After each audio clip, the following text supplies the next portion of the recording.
got a date with destiny. My heart says yeah, but can't convince the rest of me. Superman. What does that say? Love feet? Love? Yeah. Love feet, bro. It's a fetish. Foot fetish. Alright, what's going on, guys? Today I'm gonna bring you 6 tips on how to increase your bench press. So these tips, they're not secrets or any type of like shortcut to get to where you want to be. They're legit tips that are gonna help you if you implement them right. They're just looked over. People don't really think about it. Yeah, so a lot of people like try and say, oh, here's your secret to increase your bench by 50 pounds, and then you have to go to their website and they try to sell you a program, or you have to watch the whole video and you gotta wait. So I'm gonna start off by saying number 1 is frequency. So frequency for me helped improve my bench a lot.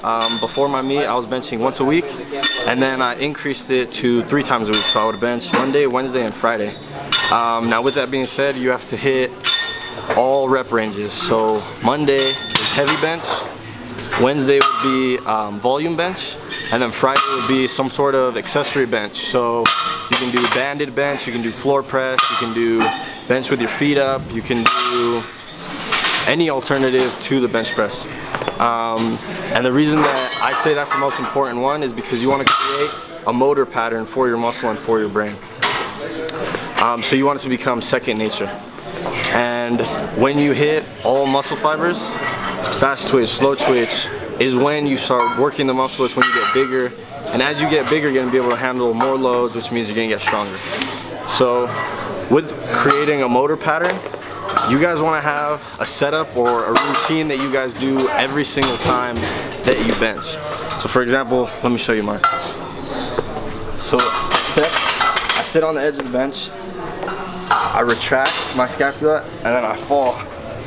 So when I'm here, I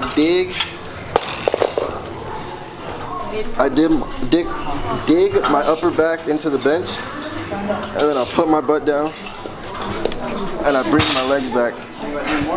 So if you notice, my feet are behind my knees. The reason this is important is because it's going to create leg drive, which is tip number 2. So with leg drive, if your feet were over here and you were trying to bench, you don't have any sort of power, you don't have any sort of explosiveness. But when you bring your feet behind your knees, you clench, you squeeze your butt together on the bottom, and you literally drive off the heels of your feet. So you squeeze your butt, drive off the heels almost as if you were trying to explode through the roof. So you're here, down, down, down, down, explode. So that is my typical setup, and you guys want to create a motor pattern for you guys so that when you get on a bench, it's just second nature for you guys. Tip number 3 is going to be hand placement. So a lot of people have different lengths in limbs. So if you're a shorter person with shorter arms, you're going to want to get a closer grip. But if you have longer arms, you want to get a wider grip. And the reason for this is if you're a short person, you have shorter arms, you're going to use a lot more tri. So the closer you are, the more triceps you activate. But if you have longer arms,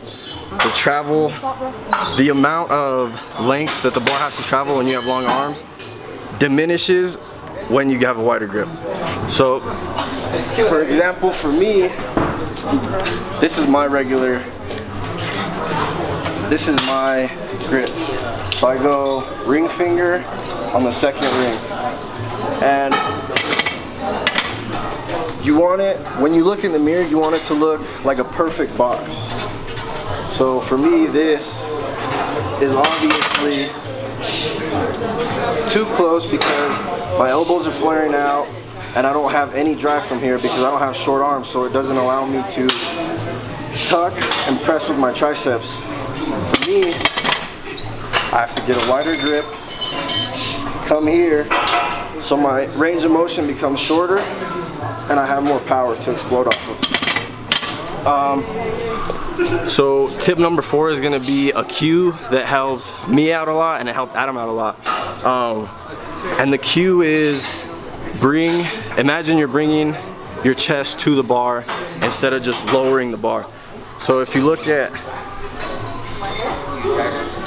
me from the side, and I have, like, this is the bench, and I'm flat, and I'm bringing it down, down, down, down, down, and then explode, opposed to if you imagine of sticking this up to the sky. So you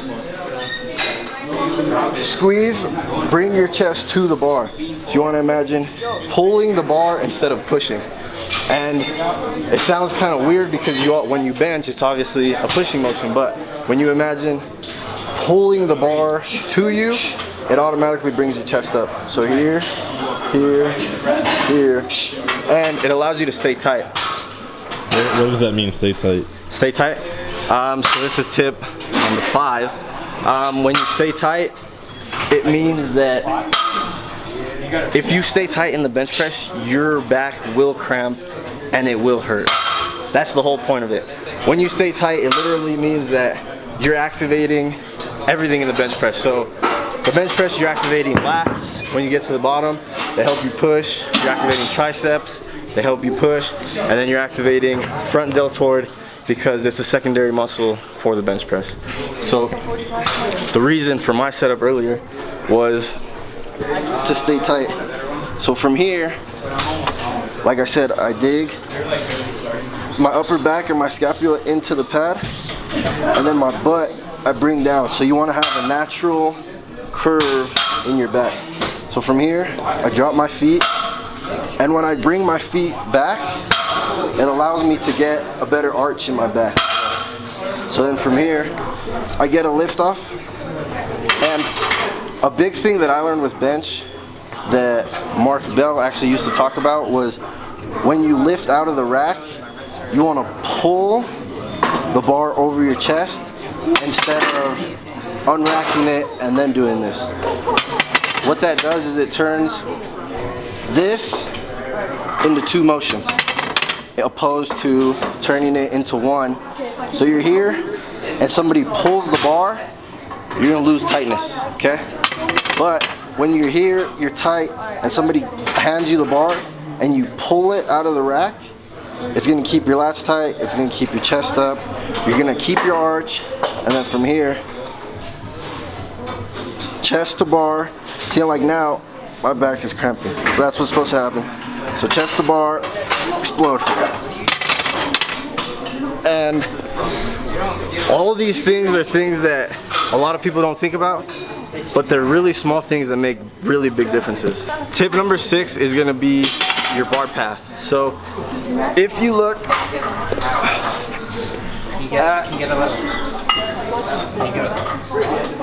so a lot of people tend to bench straight up and down, right? Straight up, straight down. Now, when you do this, it doesn't allow you to activate all the muscles that you could be activating in a compound lift. So the bench press is a compound lift because it incorporates more than one muscle. So front delt, tricep, lat, chest. What you want to do on your bar path is imagine that you were pressing back. So you're here, you get a lift, pull it out, and you're here, and you press back. So that was exaggerated, but that's what you want to do. And what that allows you to do is instead of here, you're using all chest, shoulder, and tricep. When you're here, it allows you to activate your lats, it allows you to activate your leg drive, and it allows you to press back. So here, press back. Here, press back. So one little, I guess, trick you could say that I learned before my meet was breathing. I talked about it in one of the episodes, but it helped us out a lot once again. So when I was taught, what did you used to do? Yeah, when I was taught to bench, when I learned, it was always here. It was breathe in, inhale on the way down, and exhale on the way up. And I always thought that was right because they said that if you don't exhale on the way up, you're fighting against each other. So to me, that made sense. But I have Eric, he actually taught me this. When you go down, you focus so much on staying tight, you dig your back, you drive your legs and everything. So the last thing you want to do is lose tightness, because then it defeats the whole purpose of the bench. So you're here, you're tight, and like I said before, I was taught to, but what that allows you to do is it makes you lose tightness, and I learned that, and it actually helped me out a ton. So what you want to do, you try it out. I mean, everybody's different. It might not work for you, but try it out. And what you want to do is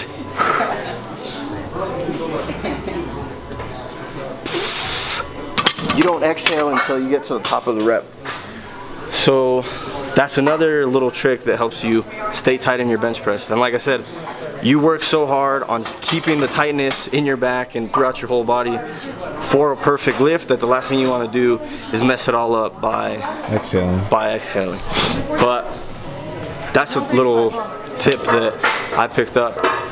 And I'm gonna go ahead and add another tip in here, and that's your accessory work. So the accessory for the bench press, like I said, the bench is a compound movement, so you want to build up everything. So if you figure you're on the bench, what are you pressing off of? You're pressing off of your upper back. So you want to get a bigger upper back, you want to get a stronger upper back, you want bigger traps, so this is your platform. You're pressing off of your back. So you want a bigger back, and then obviously, you know, secondary muscle groups that are going to help with your bench press are tris, so bigger tris, stronger triceps. Not necessarily a lot of front delt work, but you can still do it. And I don't say necessarily because when you bench, you use a lot of your front deltoid, but definitely a bigger upper back, bigger tris, you know, even bigger forearms, guys. When you have a big load here, everything is taking load. So your forearm, your bicep, your tricep, anywhere where you can add meat and where you can add poundage is good. So, but my top three would definitely be your upper back, your tris, and then obviously, you know, forearm, stuff like that.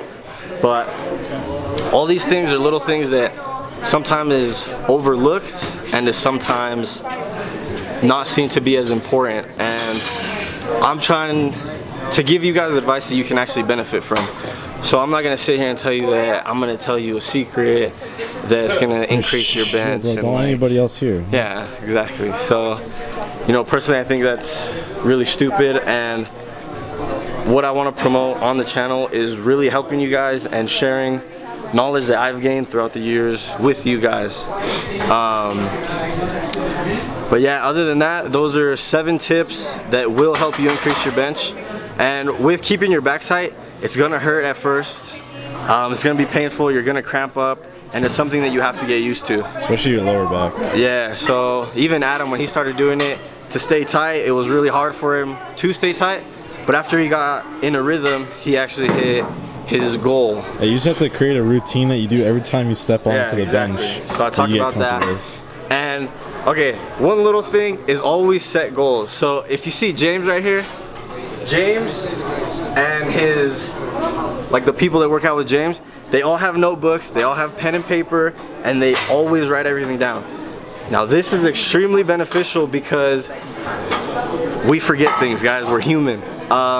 So you could say, oh, well, I hit 225 for 8, but in reality, you might have hit it for 6.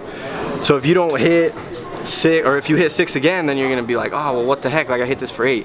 It's really beneficial to write everything down, and it's like a little diary that you can look back on. And it's also good because it helps to see where your progress is, and it helps to see where you're making gains. This homie over here started doing it too. Hey, does writing your workouts down help? Yeah, it does. What does it help with? It helps you remembering like what your sets and your reps. To see if you're getting stronger or not. Right. Exactly. Same shit. And it also allows you to maybe have an end goal. So for example, Anthony is trying to bulk up, he's trying to gain strength, he's trying to get bigger. So in his notebook he might write, okay, well I want to weigh 185 in 4 weeks, or I want to bench X amount in 4 weeks. So as you track your progress and you hit that mark, it's a little victory that keeps your confidence up and it allows you to keep going. So setting goals is extremely beneficial. Writing your stuff down is extremely beneficial. Extra motivation. Yeah, it's good motivation for you. Goals. Goals. Life for goals. Yeah, so setting goals, all that stuff, guys. So these are all tips and tricks that will help you increase your bench. Like I said, just getting used to it and implementing into your routine is the hard part, but once you do it, it will help you out. And I think one last thing that I have to say is proper warm-up. And the only thing I say that is because a lot of people tend to throw weight on the bar without warming up. If you don't warm up your rotator cuff, or if you don't warm up your tris and you don't warm up your lats, You don't know my injury. you're setting yourself up to get hurt and possibly getting injured really bad, and that can completely take away from your gains. It can keep you out of the gym, it can keep you at home, or even Can make you something sad. better. Yeah. So yeah, warming up, all of those guys. So I hope you guys learned something from these tips and tricks. Implement them into your routine, and I really hope that they help you guys out. Like I said, I want to promote, you know, positive stuff for you guys, and I want you guys to learn from my mistakes, but I also want you guys to learn from the knowledge that I've gained. So like, comment, subscribe, and a lot more videos like this informative one coming to you guys. I'll see you guys in the next one.